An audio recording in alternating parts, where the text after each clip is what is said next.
বিশাল আকৃতির আম গাছটিকে দূর থেকে দেখলে যে কেউ বটগাছ ভেবে ভুল করতে পারেন। বটগাছের মতো আকৃতি হলেও মূলত এটি সূর্যপুরী জাতের আম গাছ।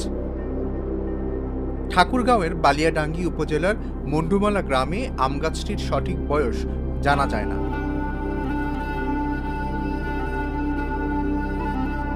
লতানো গাছের মতো বিশাল আম গাছটির একটি ডাল মাটিতে নুয়ে আছে।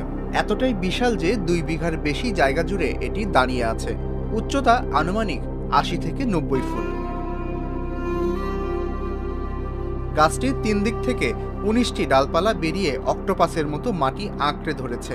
বয়সের ভারে ডালপালাগুলোও নুয়ে পড়েছে, তবে গাছের শীর্ষভাগে আছে সবুজ পাতার সমারোহ।